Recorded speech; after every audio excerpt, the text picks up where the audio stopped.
we are facing some unintended consequences in that language.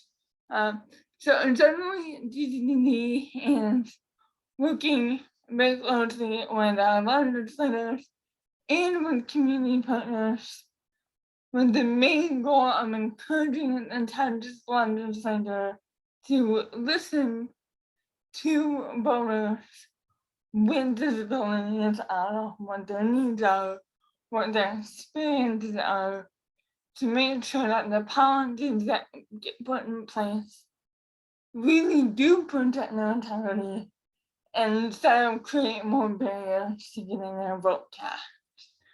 So we had Senate Bill 7 and HB 6 in the regular legislative session, which took place from January to May this year.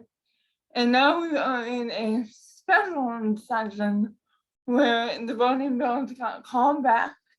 And now we are looking at Senate Bill 1 and HB 3 and the big voting bill.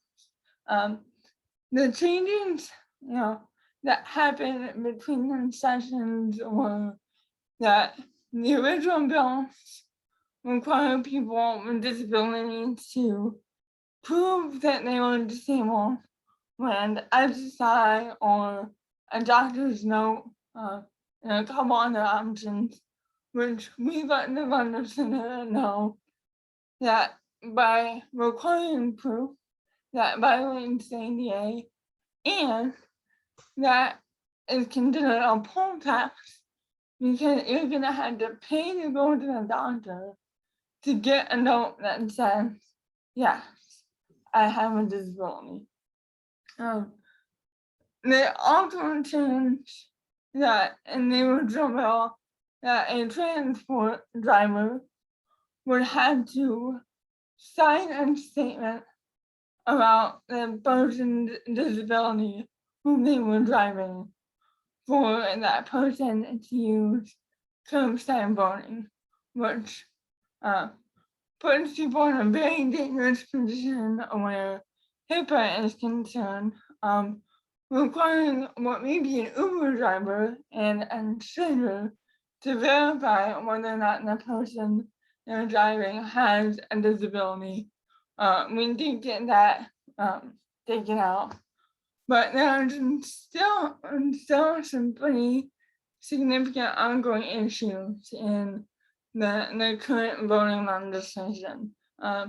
We have things like an oath that somebody who's going to assist a person with a disability will have to take under penalty of perjury, really ensuring that they're only providing a very limited scope of assistance, which we haven't stated violates the ADA and the Voters' Rights Act because people with disabilities are entitled to assistance, and everybody with a disability requires different assistance, and it's all very diverse and individualized. There's also some issues with signature verification or curing, where if you as a person with a disability sign a mail-in ballot application and it gets denied because your signatures don't match, like mine, I can't write the same way twice. There isn't really a way to verify your identity in a timely and effective and accessible manner. So we are trying to work on new language that would broaden what that looks like. And then the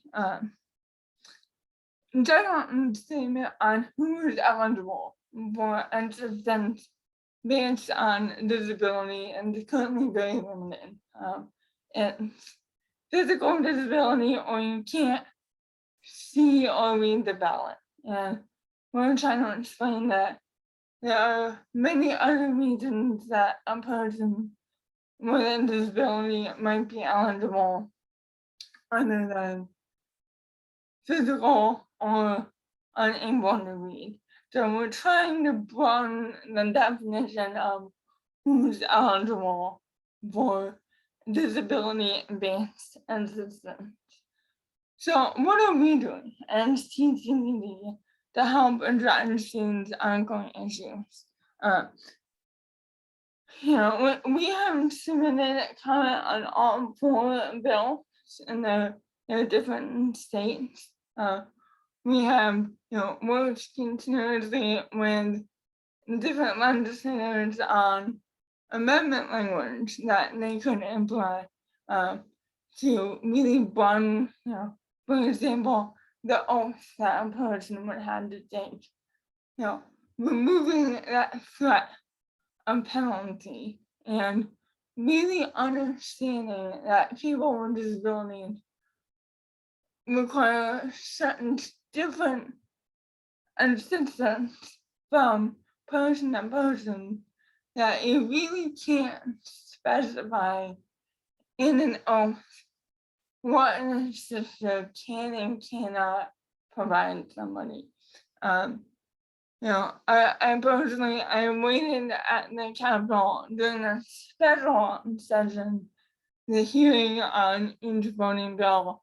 I was at the Capitol for 13 hours to testify on the bill and kind of share my personal experience as a disabled voter, along with what TCDD would like to see happen and really build on relationships. And following that testimony, we had a legislator follow me out and come talk to me about what her office could do to make this bill more accommodating and accessible for people with disabilities. And I have continued to work with her, providing her language.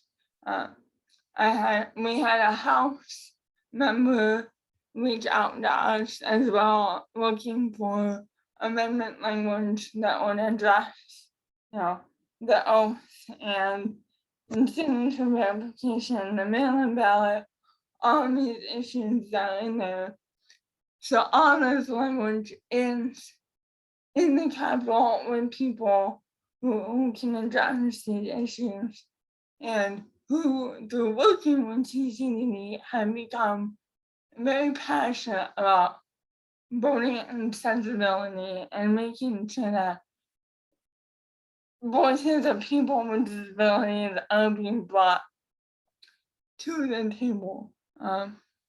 We have also submitted comments at the federal level, and there was a call for comments about what is happening for voters with disabilities, and we submitted comments about what Texas is facing and what can really happen at the federal level to protect voters with disabilities.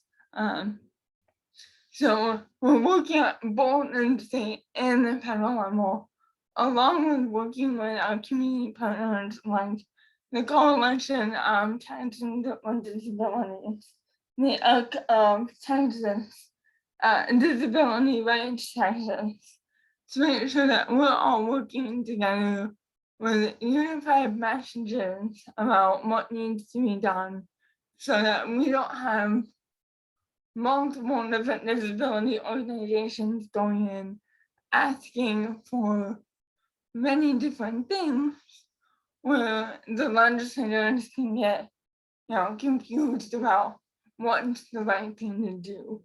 So that collaboration has been extremely important in Texas. So there's a lot of information, but now we're kind of looking at what's next. Because the House Democrats did go to DC in a protest to a special session bills on voting. we've kind of been in limbo down here, waiting and see what will happen. Unfortunately, we're not 100% sure what is going to happen next, but we do expect that there is going to be another special session where these pieces of legislation are going to get refiled. So the biggest thing that we're trying to do right now for that next step is continue to work on those relationships with the key legislators at the Capitol who can provide language and amendments in either a refile or on the floor. So really making sure that it's not just legislators trying to figure out what people with disabilities need, but it's people with disabilities educating legislators on what we need at the polls. And obviously, we will continue to submit our comments at the state level and at the federal level at any opportunity that we have to really encourage people to listen to voters with disabilities. And a call to action, and we really ask that at the national level and the state level, at the national level, and especially that the administration and everybody involved really sit down and listen to the concerns and the solutions of people with disabilities. I think there's a misconception that we can't come up with solutions for ourselves, and we can. We're the ones going to the poll, facing the barriers, and we're very creative and adaptable. So we have those solutions, and we just need people at the decision-making level to respect these voices and these solutions that we have. So at the national level, we're hoping that they can write protections in to the new policies for people with disabilities in collaboration with people with disabilities as voters, and remember that people with disabilities want to vote are facing the same barriers as people who are facing racial barriers, gender identity barriers. We're in there too.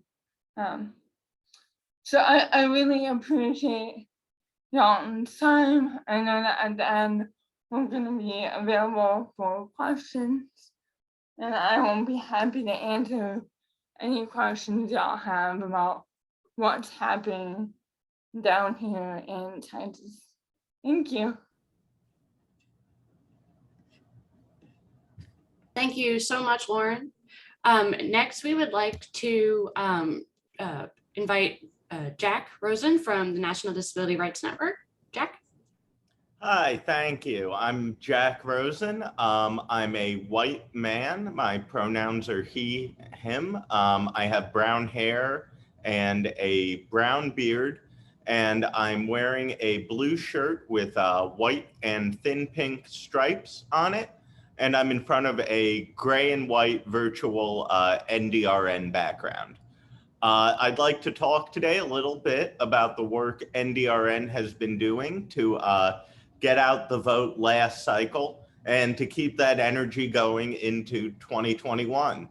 Now, I know some people after 2020 may have a bit of burnout, and that's very fair. It was an election cycle like no other. Virtually every segment of our civil society, including many of the organizations on this panel and in the audience today, worked to get out the vote. It was framed as the most important election in decades, and organizers lived up to that pressure. At NDRN, we tried to do our part to ensure voters with disabilities were part of the historic turnout we saw in 2020. So we did a few things. One of the first things we did is that we'd realized from informal conversations with our colleagues across the disability space that many organizers and organizations were planning get out the vote work in 2020, but often we didn't know what the other was working on. So we saw this as an opportunity to create a forum for everyone to come together to coordinate how we could best motivate our voters. So what we did was launch an informal meeting that we call the Voter Outreach Group. It's a loose coalition of national disability organizations that work together to find ways to uplift, improve, and amplify each other's content.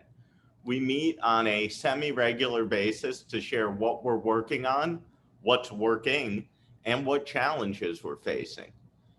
We've used it as an opportunity to pool our resources and perspectives and to explore new ways that the disability community can stand together in trying to get out the vote. And we've continued to meet this year, earlier in the year on a monthly basis, and now more frequently as we get ready for the upcoming local elections this cycle. And I'm proud to say our partnerships haven't stopped there either. We've continued our partnership with SABE to support the Go Voter project. I'm going to let Essie and the folks from SABE talk about that more, but I just want to say how proud NDRN is to continue supporting the Go Voter project and all of the great work they're doing. Another thing we tried to do in 2020 was that we noticed that a lot of the get out the vote content by organizations outside the disability space often fail to include voters with disability in their content. Or when they do, they're used in a way that doesn't necessarily address disability policy issues or leave people with disabilities feeling like their inclusion was somewhat superficial. So we wanted to provide an opportunity for voters with disabilities to, in their own words, explain what motivates them to be politically active. And we wanted to be able to explore a range of issues. So we launched our microsite, www.voterswithdisabilities.org, which houses our voter storytelling initiative. With the help of some colleagues, I interviewed people from across the country, young and old, from a variety of different backgrounds who shared one thing in common. They are disabled voters and they wanted to motivate others to cast their ballots. But the reasons they wanted to do so really varied. A couple of participants spoke to the importance of having alternatives to institutions and nursing homes. Another addressed what having accessible outdoor recreation meant for him as a power wheelchair user. And another spoke to the disparities in access to medical treatment on the US mainland versus back home in Puerto Rico. But in all of these videos, we wanted to give participants the chance to emphasize what voting meant to them as a person with a disability and what drove them to do it. We didn't want to just highlight barriers to voting, but to give our audience a million reasons to overcome those barriers. And much like the voter outreach group, we want to continue those efforts in 2020. Off-year races typically get a lot less media coverage and a lot less attention from national organizations, but it presents the opportunity for us to engage with voters in a different and substantive way. This year, we have the chance to really emphasize the importance of local races.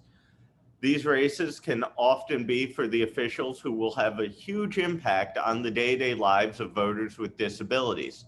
So we want to recruit voters who will talk about how these local races will impact them and how these policy decisions that elected officials at every level of government will make are too important not to include the perspectives of people with disabilities. Let's just look at one example. City councilors or town board can have a really significant impact. Even though these are not the candidates we think of typically having detailed platforms on what they're going to do for different constituencies, unfortunately, often that includes not really thinking about platforms for people with disabilities, but often even the routine matters they deal with can still make a real difference.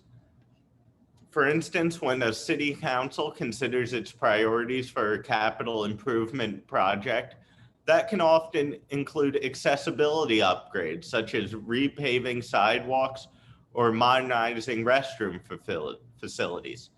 Similarly, even the routine ordinances they can consider can have an impact on the lives of people with disabilities. For instance, city council candidates who support the construction of high-density housing may be increasing the housing options for people with disabilities, particularly if they emphasize of making sure that housing is built within easy access to public transportation. And of course, in deciding where to invest in things like new bus routes, if at all, they can have a huge impact on folks with disabilities. Another office that voters can emphasize are those dealing with the criminal justice system. Sheriffs and district attorneys, where elected, can, for better or worse, be all the difference in the future for countless people with disabilities. When responding to an individual experiencing a mental health crisis, trained responders can show up instead of armed officers if local sheriffs choose to prioritize those policies. And that can be all the difference between someone getting whatever help they need or someone ending up hurt, in jail, or unfortunately even worse. And that's nothing to say of the numerous people with disabilities who can avoid winding up in the penal system altogether if prosecutors and district attorneys choose to emphasize treatment over incarceration. So we want to get voters who will be able to explain why these local elections do matter and that they're too big to just be ignored as being for the local stuff that no one really needs to consider. We want to get out the message that at every level, there are disability policy issues that need to be considered, and no race, no election is free from disability issues. And the best people to emphasize that is the voters themselves. So if you are a voter with a disability or know one who might be interested, you can reach out to me about appearing in this video series. My email address is jack.rosen@ndrn.org, and I'll be sure to drop that in the chat before I wrap up today. One last thing. Oh, thank you, Robin. One last thing I'd like to talk about before I conclude. We want to connect with our voters and get them motivated, but we also need to get politicians to meet voters halfway. 2020 was a landmark year for disability advocacy. We saw questions about disability policy at the primary debates, and many of the major candidates for the first time had detailed disability platforms about what they would do for our community if elected. Organizers like A.D. Barkan and Crip the Vote worked to educate politicians and the general public alike about the disability community. We want to try to expand on those efforts to do more to ensure policymakers and those they interact with understand the power and the scope of the disability vote. So I'm proud to say we are partnering with AAPD, SABE, NFB, and a number of other disability organizations, including NACDD, to put together the Disability Vote Summit, which is going to be live streamed on September 4th. Additionally, there's going to be presentations from researchers from Rutgers University, SABE, the National Federation of the Blind, NDRN, and more, presenting original research on the political preferences, turnout habits, and unique challenges facing voters with disabilities. We're also planning panels on barriers to voting and where the current research has fallen short and where further research needs to be conducted. And we're even hoping to potentially have a couple of surprise appearances. This event is going to be a great opportunity for everyone in the policy space to learn more about voters with a disability and gain new perspectives on what needs to be done both to motivate these voters to get out and cast their ballots and to make it a seamless process when they do. So please join us once again. It's on September 14th, starting at 12 p.m. Eastern time.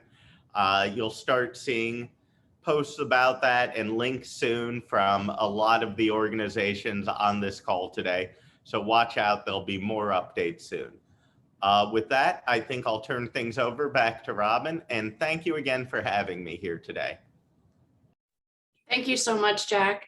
We're so excited to hear all about the work that NDRN is doing, plus all of the work that NACDD is working on with you and SABE and AAPD, because general elections and midterm elections are important, but all elections are important. So we need to make sure that people are voting in all the elections and not just the big names, because it is important to cast your ballot, and to the best way to let your voice be heard is by casting your vote.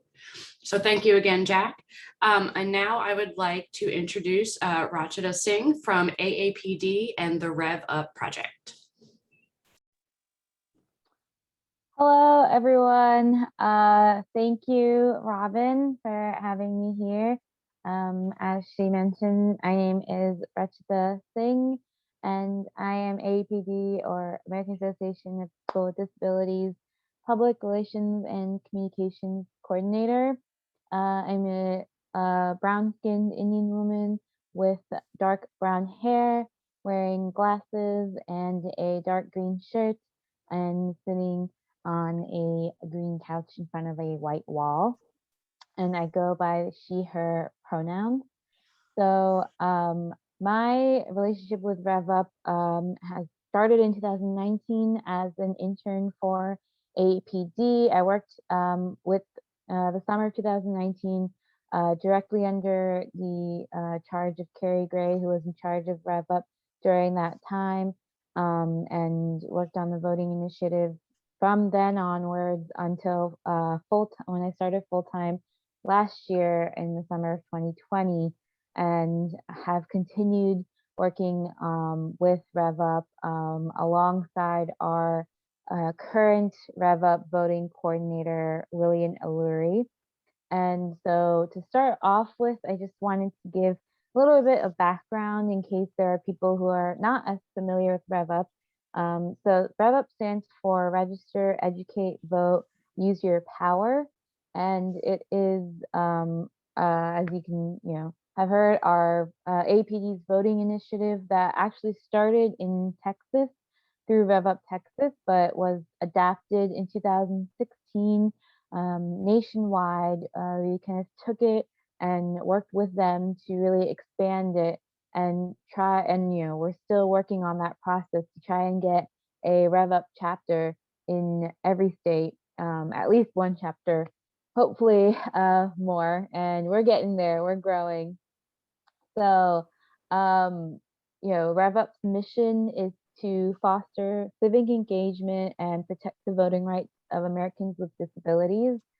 Our work includes increasing voter registration and engagement, building a grassroots network of local and state organizers that advocate for disability rights and policies through a framework of intersectionality, promoting disability rights legislation and that benefits members of our community, fighting against voter suppression and inaccessibility, both at the polls and through remote voting systems, and creating and collaborating on voting initiatives that center people of color, LGBTQ plus folks, and other multiply marginalized people with disabilities.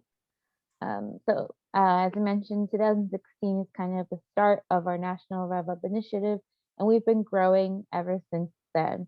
With the most recent presidential election, we've increased our presence and impact on the disability vote even more. In the summer of 2019, when a lot of this started, AAPD worked with the National Council on Independent Living, or NICL, to develop a presidential questionnaire on disability policies. So this survey was split into categories such as civil rights, climate change and emergency preparedness, healthcare, employment, and education. The questionnaire was then sent to the many candidates that were running at that time. And we luckily got multiple responses, one of which was from now President Biden. So that was really great. That was like the start kind of this engagement that we saw with the presidential candidates. We continued on this engagement with more disability issues. We continued to educate partners and register voters with disabilities and mobilize local efforts throughout 2019 and into 2020. Then, like the rest of the world, of course, our plans for 2020 were changed, kind of disrupted, I guess you could say, because of the pandemic.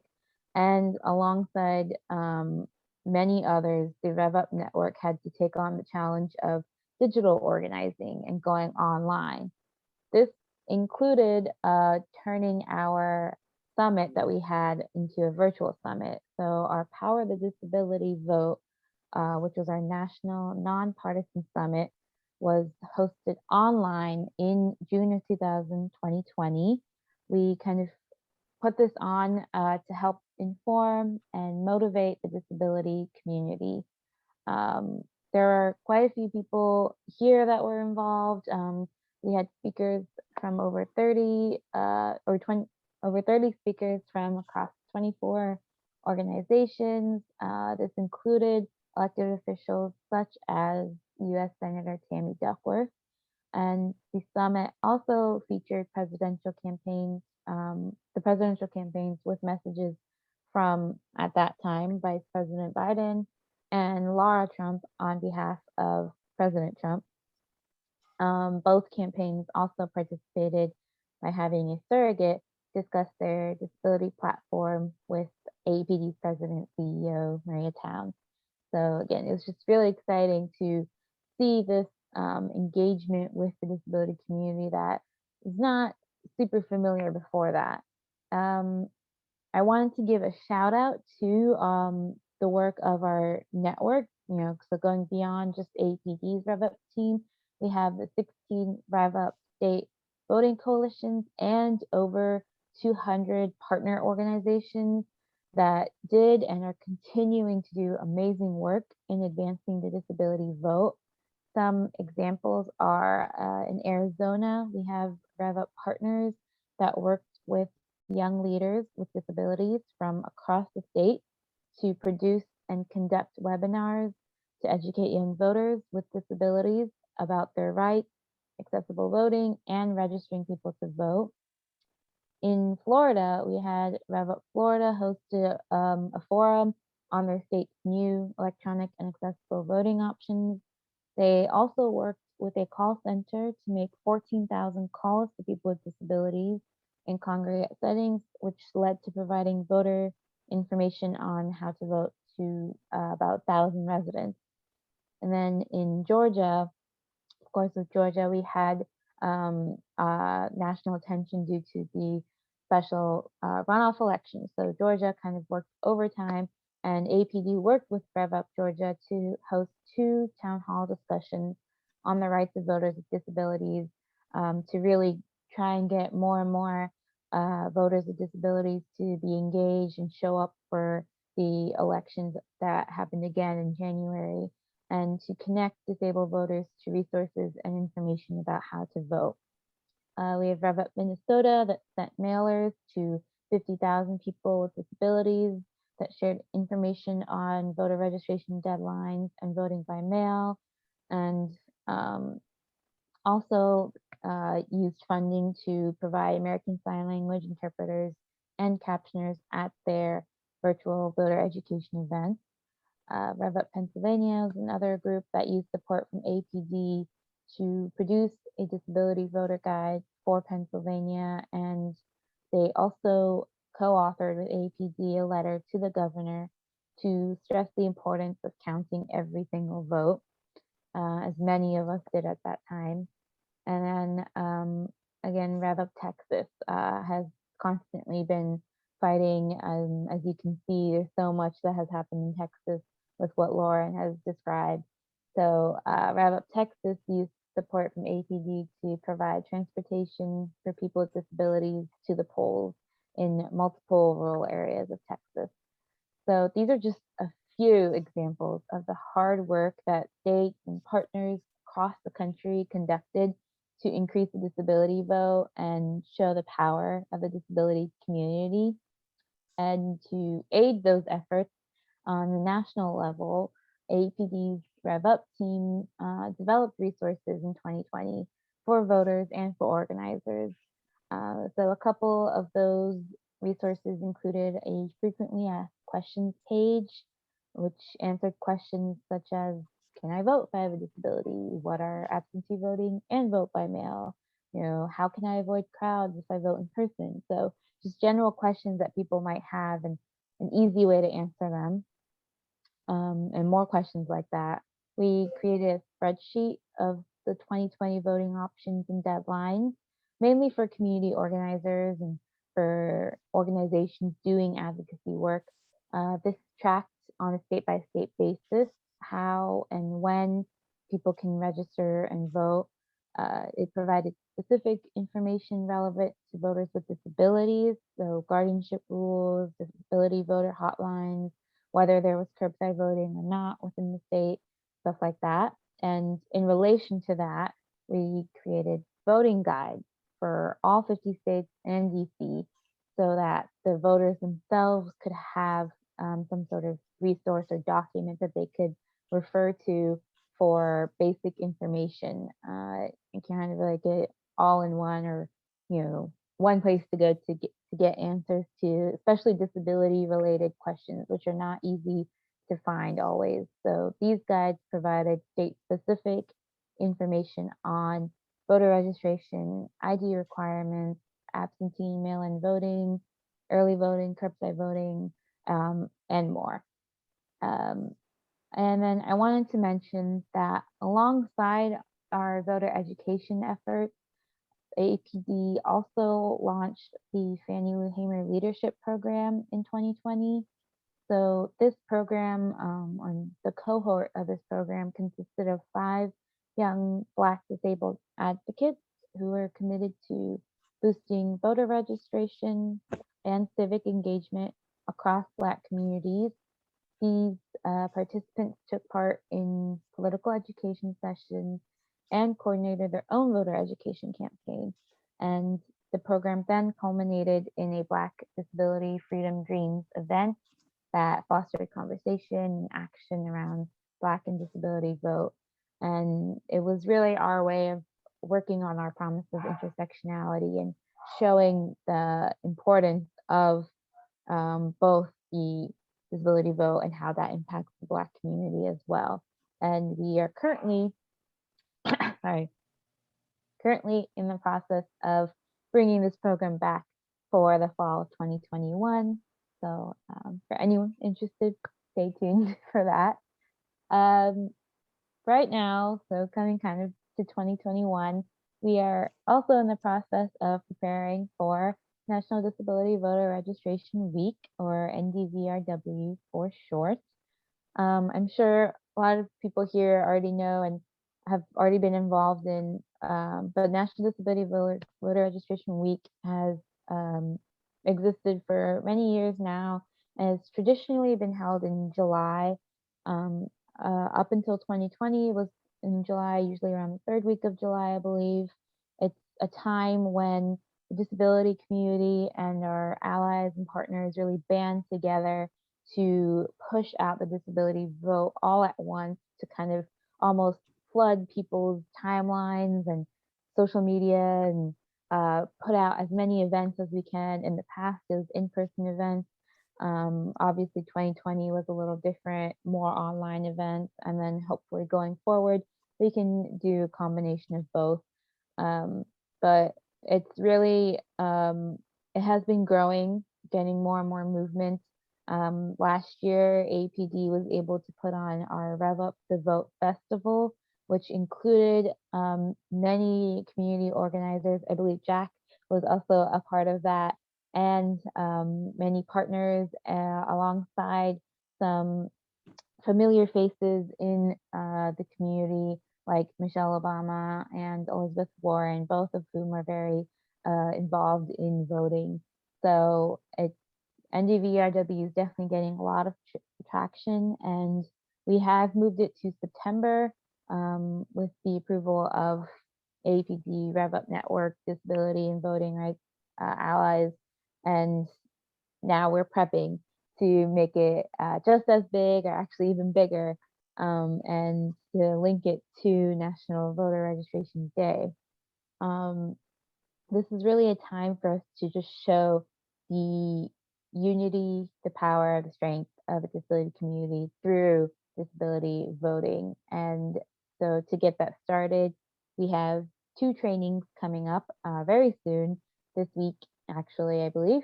So if anyone is interested, you can obviously reach me and I will get you connected to Lillian, who is in charge of all this, and to help you get involved with this amazing week and this really exciting movement. And then, of course, always we are constantly working with disability and voting rights advocates to push forward the disability vote and increase access and impact. One way that we have been doing so this past year is pressing for the passage of the John Lewis Voting Rights Advancement Act. AAPD supports this act as a measure to prevent discriminatory voting measures against marginalized groups, especially the Black community. We are also pushing Congress to amend the For the People Act, which has so many great provisions in it that can really increase access to the ballot, but at the same time does have the paper ballot mandate in it, which is harmful to voters with disabilities, excludes many of them. And so we're really pushing and hoping that Congress can amend that in order to have legislation that can support everyone. So to kind of, bring it all together, I want to emphasize and reiterate what Jack and Robin have said before and talk about how 2020 was an intense year for everyone, and presidential elections always seem to kind of take over and to take up the majority of time and energy. But as they've said, there is no doubt that every year is an election year. It's important to remember that, and every election matters. And there's never a time to stop pushing for voting rights. So AAPD and the REVUP network have been and will continue to work alongside all the amazing people that are here and within the disability community to make sure that voters with disabilities have the same access to the polls that those without disabilities have. We want to make sure everyone knows that we have the right to vote safely, independently, and privately, and we will continue to fight for that right until it is fully realized and implemented. So that's all I have for today. Thank you so much, Robin and NACDD, for having me here. Thank you so much, Rachita, for that amazing work that AAPD and the REVUP campaign are doing. NACDD is proud to be a collaborator on both of those, on that effort, especially the work that we do in coalition on accessible voting. So thank you for joining us today. I'm going to pause for 1 second just so I can bring up the slides before we introduce Essie and Diana from SABE. Hold on. All right. everyone can see that. And now I will introduce Ms. Essie Peterson and Diana Mairose from the SABE Go Voter Project. I think you're on mute, Diana. Thank you so much, Robin. We're really excited to be here and to share with you a lot of the work that SABE has been doing for a number of years and our most recent information that we've learned from the 2020 election. Next slide, please. Diana and I plan to give you a feel for what this is all about and look forward to hearing from you if you have more questions. Diana is the SABE, the Self Advocates Becoming Empowered Region 5 representative, board member from Cincinnati, Ohio. And I am Essie Peterson, and I'm a SABE Go Voter Project staff member. I work primarily on the survey and a little bit of everything else as needed. Next slide, please. To introduce myself, I was going to say a young woman, but that's not true. I'm an older woman with white hair with red glasses, and my hair is about ear length, and I have on a red Go Voter shirt, and our shirts say, "I shall shape history every time I vote." And Diana has on the same shirt. And I go by the pronouns of she and her, and look forward to talking with you. I'm going to turn this over to Diana right now to begin our presentation. Hello, everybody. Thank you for joining us today. Our agenda is to teach you the expertise and goals of the SABE Go Voter Project. Our two major activities of the project are the Go Voter Toolkit distance training and the SABE Go Voter Experience Survey. Next slide, please. Okay, we're going to make this interactive. Please complete this poll. The question is, have you worked with the SABE Go Voter Project? Yes or no? And that is the only poll question that we're going to use right now. Just answer number one, please. Thank you.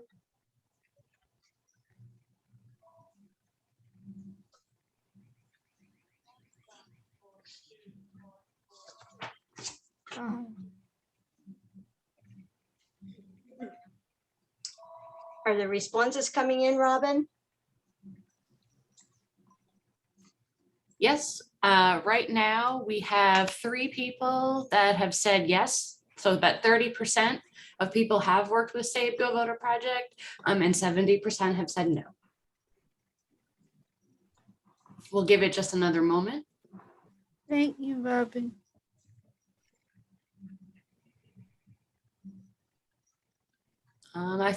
I think we're good. We got one more for yes. So now we're at 33% for yes and 67% for no. And I think that is our max. So there you go. Thank you. And I will fix the polls for the next one. Thank you. Thank you for letting us know that. Next slide, please.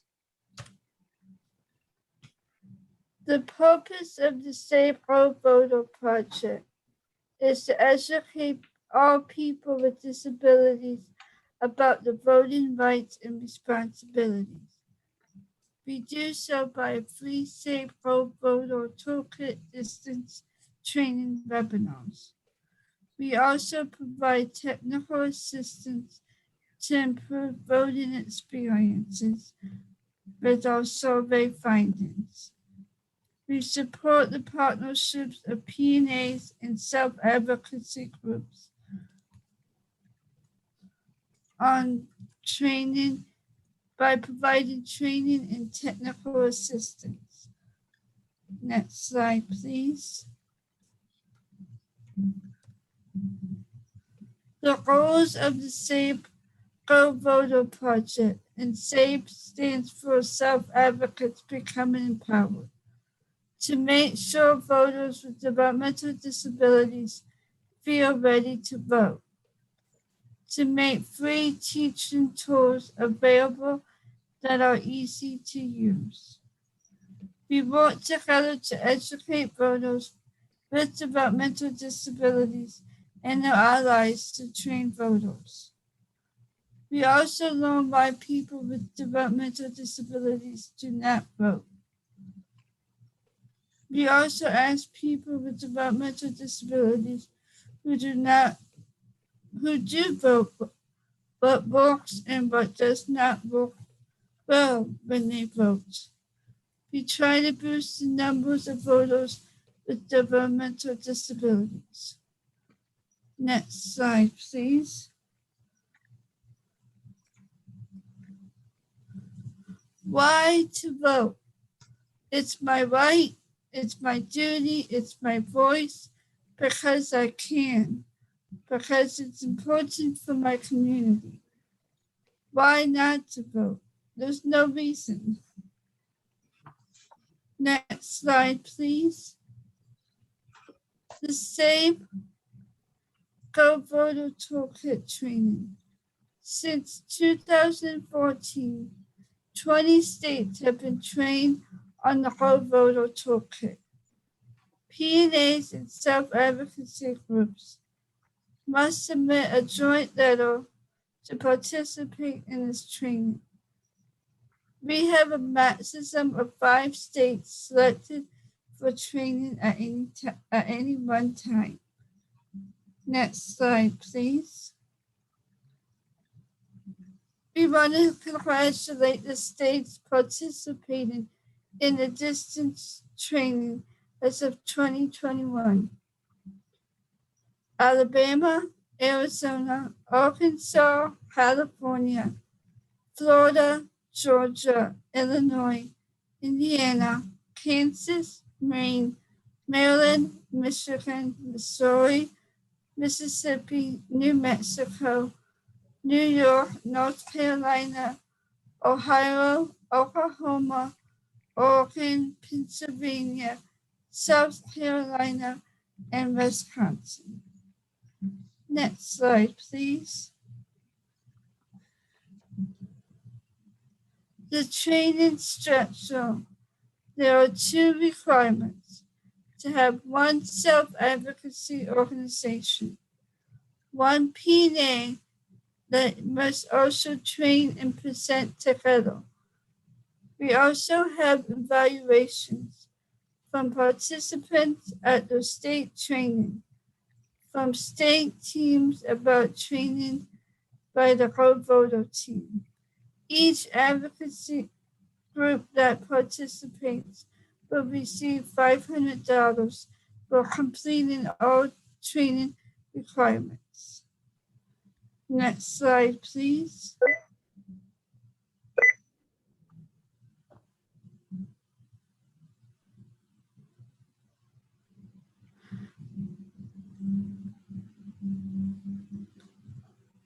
The same Go Voter distance training. The states must complete 3 webinars to learn how to use the Go Voter Toolkit. There will also be activities in the toolkit to increase voter confidence, to teach a minimum of 1 state training, and to have 1 evaluation webinar after state trainings are completed. Next slide, please. Okay, here's our next poll question.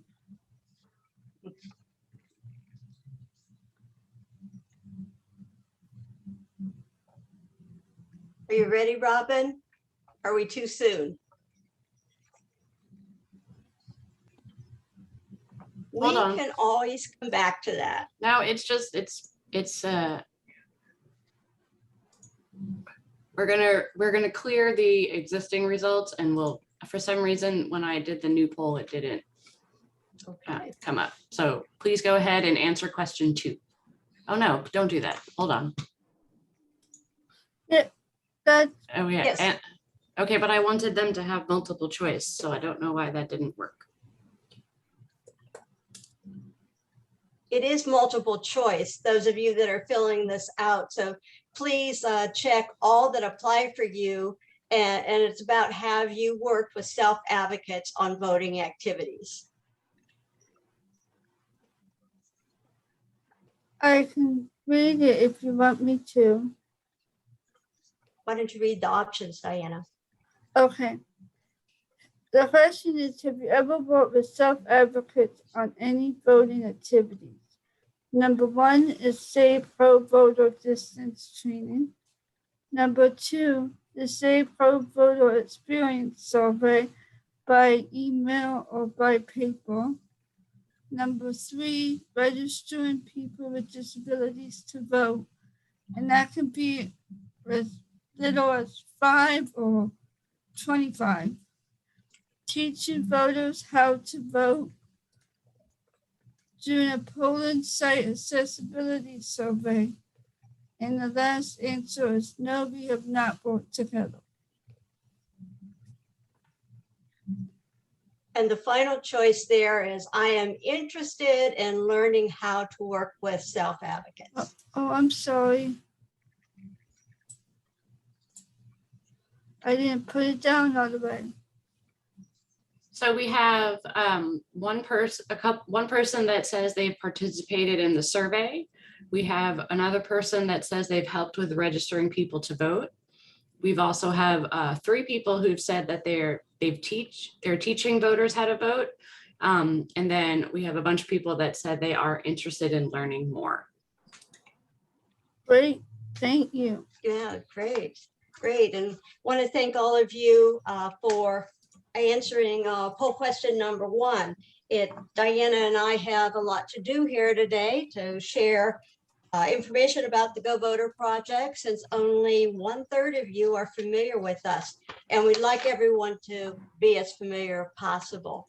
Would you go to the next slide, please? I'd like to thank Diana for talking about the training. That was, you did a great job. Thank you. I just relaunched the second question so people can type in more than one. So we'll just give them a quick second. You're welcome to please type in more than one now. And then Essie, you can keep going. We can keep going. Yeah. Well, we'd like to show the video. Okay.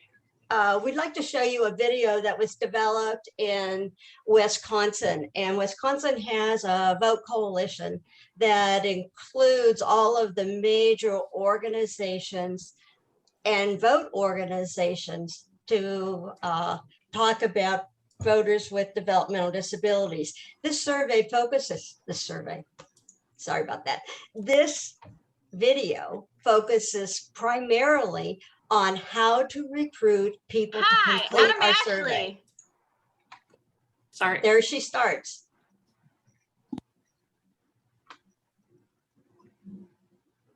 Hi, I'm Jason. We can't I'm see the Desi, and video. you're watching the self-determination.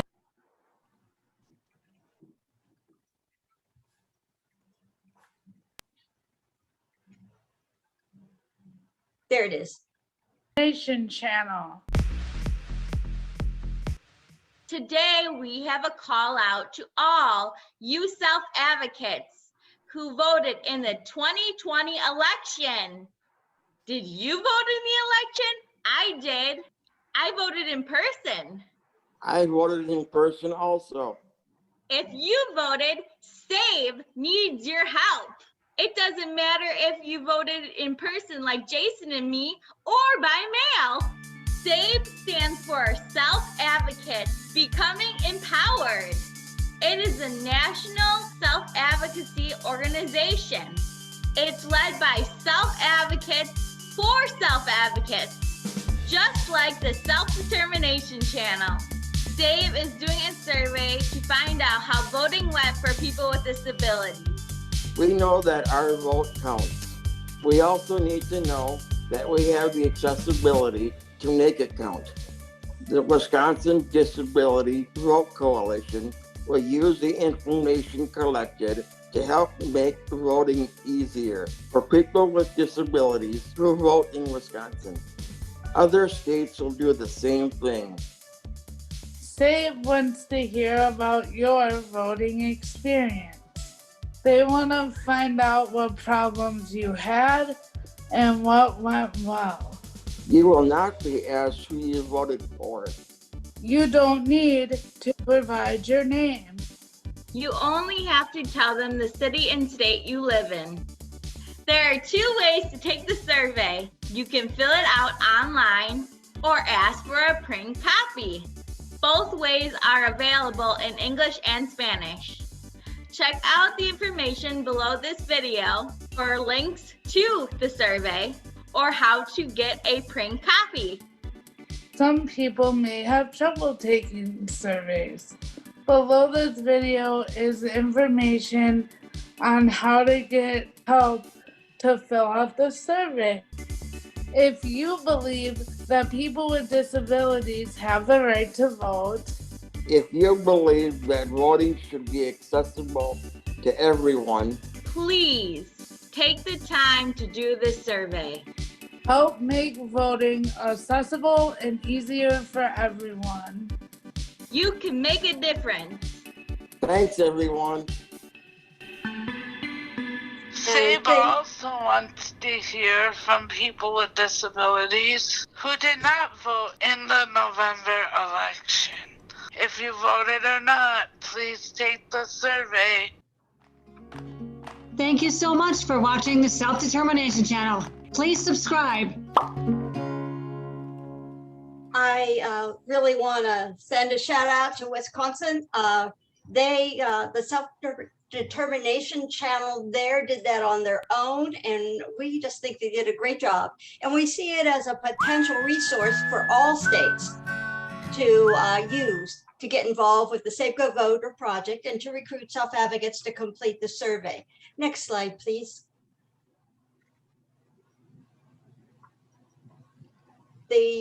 This slide will be showing you the cover of the upcoming 2020 Go Voter report, and it will be released soon. We anticipate that the survey results in this report will be launched at the conference that Jack shared with you on September 14th. And at the conference, we'll share a lot more of the data that we've learned about voters.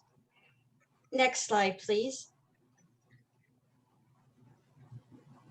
We think it's important for you to know why SABE does the Go Voter Experience Survey, and it's done every 2 years. SABE wants to find out, do voters with one kind of disability have a better voting experience? Why or why not? Do voters from one disability group vote more often? Why or why not? Do voters know how to use the voting equipment? How many first-time voters? How was it for the first-time voter? Ways the poll workers did or did not assist voters. Why did voters choose a particular way to vote? Ways guardians did or did not support them when they voted? And did COVID-19 change the way people voted? Thank you. These are, next slide, please. These are the foundation of the kinds of questions that we're asking. It is not all the questions, but it is the foundation of many of them. The report is going to discuss some key areas, and each one of these areas will provide more information about it. We will discuss the voter experience survey. We'll discuss the polling center accessibility, how voters felt about that, how voters with DD voted by mail early election day, voting equipment and the ballots. How did that go for the voters? First-time voters, poll workers, how they did their job. We talk about voter education and the way voters get information, guardianship, and we'll talk a little bit about the impact of COVID-19 on voting. If we go to the next slide. In 2020, we were able to collect 1,280 surveys. we were proud of ourselves that we were able to do that in the COVID-19 environment. It was a challenge and everybody had to be rather creative. We did hear from 47 different states. The majority of the surveys came from 4 states. North Carolina, go North Carolina, had 235 surveys. Ohio, not that we're biased, but go Ohio, we had 126. New York, 97, Wisconsin, 86. And the rest of the surveys came from the 43 other states. Want to go to the next slide? Now, what the survey information can tell us about the voting experiences of people with developmental disabilities. And what we're able to do is we're able to look at the individuals voting by age to see if one age group over another is voting more often, to see if first-time voters are in what group they are, whether it's a younger voter, middle age, or older voter. So we can pull all of that out for you. We also can pull out by gender. And I do want to share with you that females vote more often of all the groups that we looked at. Where voters work. We want to find out whether it's people who own their own business, who have a full-time job, vote more often, or people who go to an adult center or sheltered workshop or live in an institution. Do they vote more often? We can give you that information. We can go by type of disability. We will look at individuals with intellectual disabilities, individuals with physical disabilities, voters who are deaf, voters who are visually impaired, voters who with mental health issues. We have a variety of disability groups that we can look at, and we can tell you that of all the disabilities that are in that have completed the survey that we have pulled together, that the largest number came from people with intellectual disabilities. And that is accurate, that statement for this year. Folks with intellectual disabilities did provide the most surveys.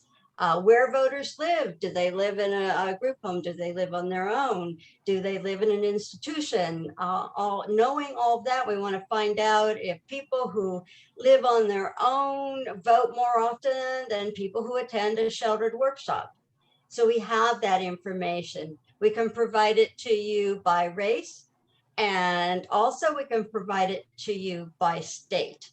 So for example, in Ohio, and we'll pull Ohio out because we know Ohio pretty well. We learned that from Ohio that primarily voters who voted worked at a sheltered workshop, that they were primarily female, and that the majority of them were over the age of 25. And we had basic categories, but that kind of information you can pull out specific by state. And that's what we do automatically with states who will get above 75 surveys. We send you the raw data about your state, and you can find out how everything went. We will provide and make available to everyone the national by pulling it all together, what we learned from that. So next slide. How we use the survey findings. Each section in the report has a plain language summary of the findings as well as needed action steps. The survey this year, the survey report this year is going to be a little bit different. The entire report is going to be written in plain language, which is different from what we've done in the past. In the past, it's been a combination. Because of writing it all in plain language, we see it as a prototype of sorts or an example of sorts for organizations to use when they have data, research data, that they can share it and write it for everyone basically. And today I'm just going to share with you a profile of African American voters with DD. Now, I do want to say that we could do a profile of a lot of different groups, like I explained before, and this one is just an example of a group And so we're going to be looking at African Americans. Now, keep in mind that this information that we're going to be talking about is information that you can take back to your state, use as a conversation tool to start talking about voting in your states, and then move it on to action steps that you can do. So next slide, please. How often do you vote? 4 out of 10 African-American voters said never. That's 40% of the voters who are African-American said they do not vote. When we looked at all of the voters who answered the survey, it was 2 out of 10. And it is significant to tell you that that's a 22% difference between all of the voters and specifically African-American voters. Next slide, please. The largest number of first-time voters are African-American and Asian voters. That was a nice surprise to see. Next. Why voters did not vote. This was also very unsettling. 7 out of 10 of the African-American voters were told they could not vote. 7 out of 10 people. 5 out of 10 of all the voters who answered the survey were told they could not vote. Either one of those statistics is unacceptable to talk about people with developmental disabilities voting. That has got to change. Next slide.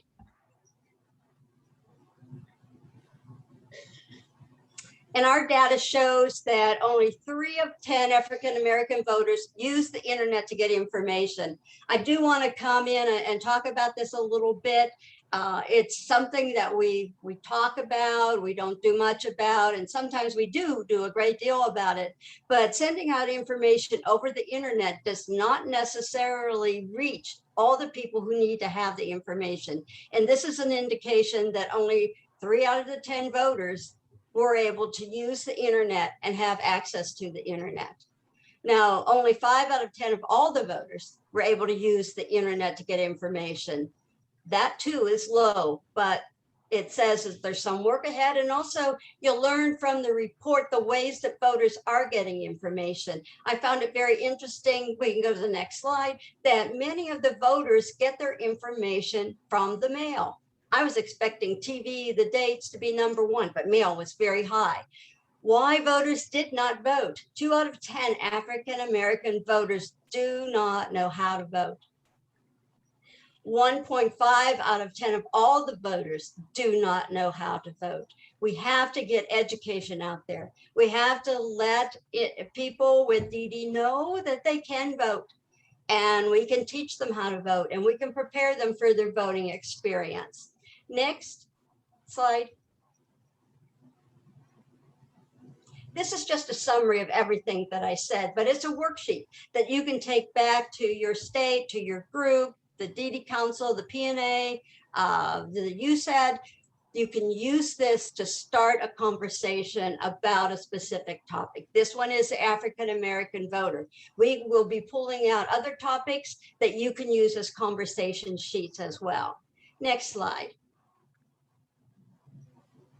What you can do to make voting a better experience for people with DD. We need to educate our local board of elections and the state and national legislators about the findings of this report and the impact it's having on your state. Contact your local board of election to offer to do disability awareness training for poll workers. The problem poll workers tell us that they have is that they do not know how to work with someone who has a disability. And we encourage people with developmental disabilities to become a part of that training team. We also encourage them to become a poll worker. And all of us can encourage voters with DD to become poll workers as well. Next slide. Plans that are coming up for the 2022 survey. As I indicated, this report will be launched on September 14th at the data summit that was talked about by Jack.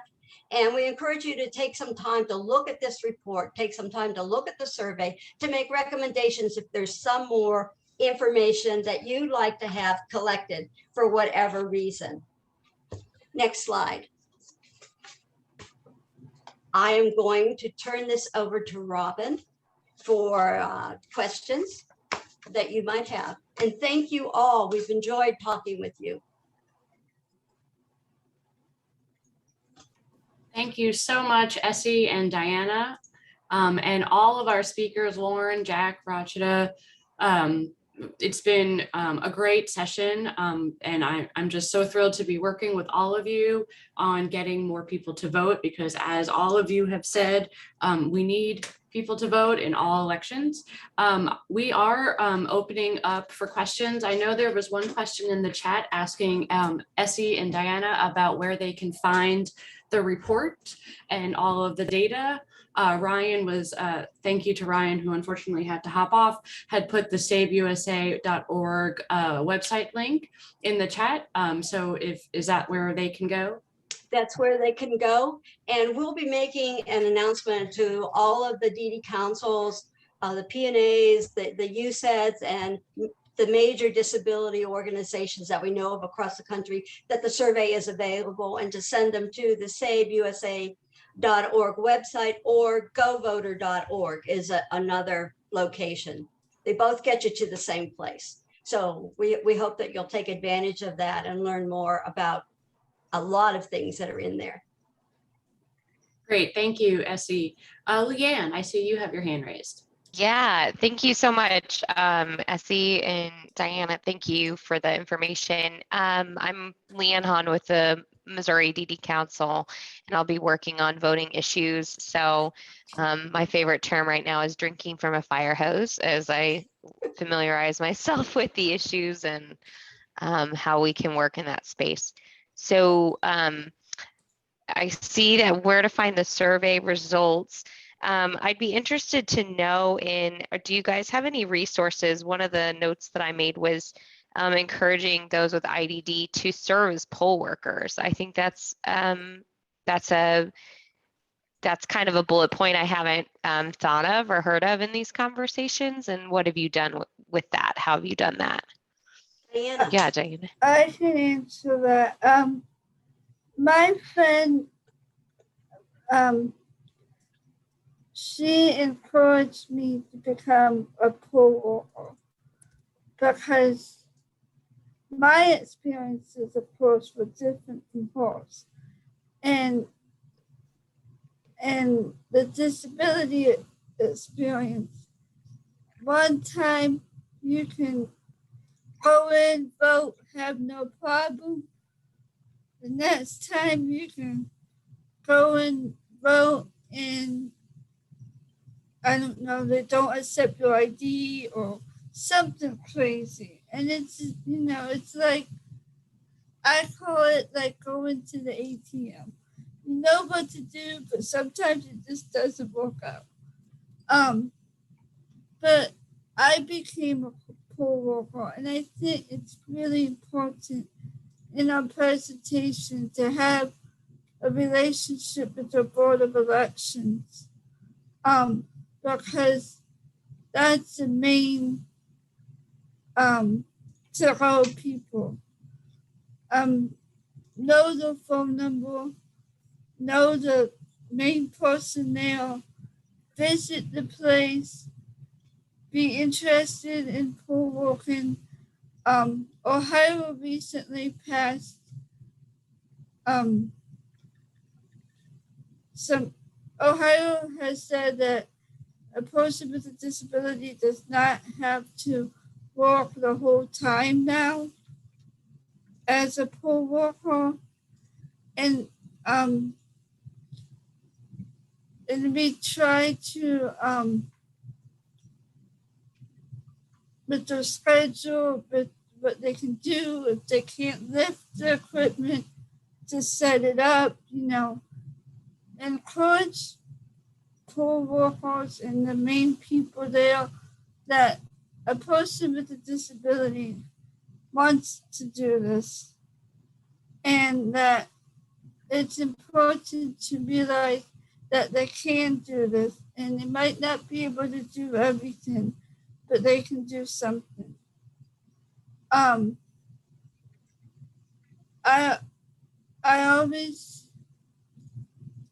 also have an idea. Let them work on where they vote at, so they know the people. And it's really all about relationships. I always say that in everything I do. And I think that's really important to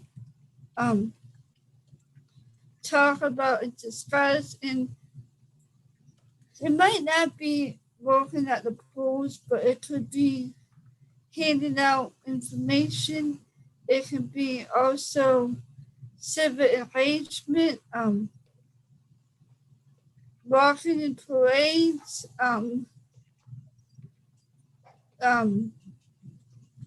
Can I interrupt, Diana? I think that you've given a wide range of options. And I think the most important thing that has happened in Ohio, and that I would encourage you, Leanne, and others, is to have your state consider a half a day. That day is very, very long. I've been a poll worker for years. I can't handle it. It is a long, long day. But having that shorter time frame, and the person can work with the supervisor of that particular poll they're at and identify something that they're comfortable with doing. There's so much to be done, like Diana said. So feel free to give us a call. And I just saw up here that Wisconsin has a video on becoming a poll worker. So that's going to be a great resource for all of us too. Awesome. Thank you so much, Diana and Essie. Thank you. Nice to meet you. Thank you so much. Were there any other questions? I know we have just a few moments left before the end of time, but I just wanted to see if there's one, as everyone mentioned, everyone's got a website. So there's the REVUP website, the SABE website, the Go Voter website, NDRN's website. NACDD is not being left out. We have a website also. Ours is www.onevotenow.org.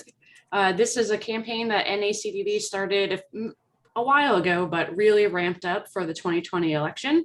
And it's really about making sure that people with intellectual and developmental disabilities have the resources that they need to make their own informed decisions. And so we do a lot of sharing of the work that AAPD does and NDRN does.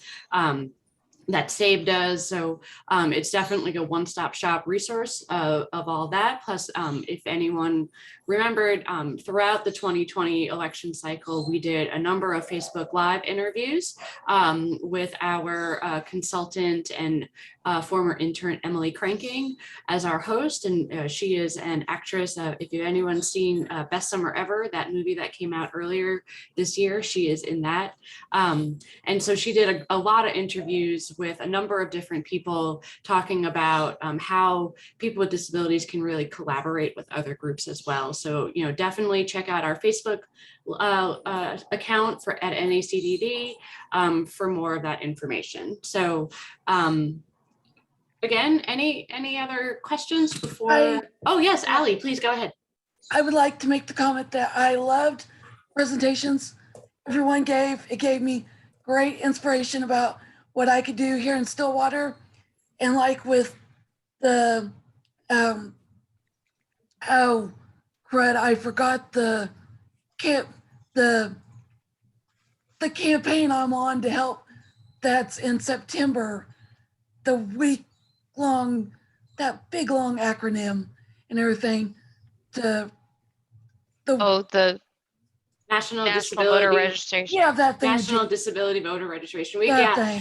We'll also, I know REVUP sent out an email not too long ago to their entire network about some trainings that are coming up. There are a few that are this week, so that obviously is a bit complicated, but I know that they have some more in preparation for that week, so we'll be happy to send that out to you. But also, I had told the mayor that I had told you guys I'm friends with and everything about the week, and he said to let him know and that they would create like a proclamation or something. Fantastic. We love proclamations because it means it gets recognized. So wonderful. We'll definitely be in touch So about that. Thank you, Allie. This is just inspiring me, and I loved getting connected with, I think it was Lauren, I have to look through my notes, but I was like sending her messages and everything while everything was going on, going, she's in Texas, I'm going, hey, we should connect the Oklahoma and Texas lawmakers and start doing some stuff and everything. So I was having fun. Awesome. We're so glad. And then I guess we answered that. Anything else before? We're a little bit now over 5:30. I have 3 different clocks and they're all different times, so I'm not quite sure what time it is, but I do have 5:30 on 1 clock. So if there are no other questions, as you know, I have, please reach out to me. I'm happy to, share any emails. Essie, if we're able to share the slides, if anyone asks, if that's okay, we will add that to the conference website. So that way you have those slides. I also have Lauren's talking points, and I will work with Jack and Rachita to get theirs as well. But we are recording, so we will be able to have, get you to listen to that as well. And those will be ready next week. But with that, I say thank you. We're so thrilled that you were here with us today. Thank you to our speakers once again, and we look forward to seeing you tomorrow at 2 p.m. Thank you. Thank you, Eastern. Thank you. Bye, everyone. Thank you. Bye. Bye.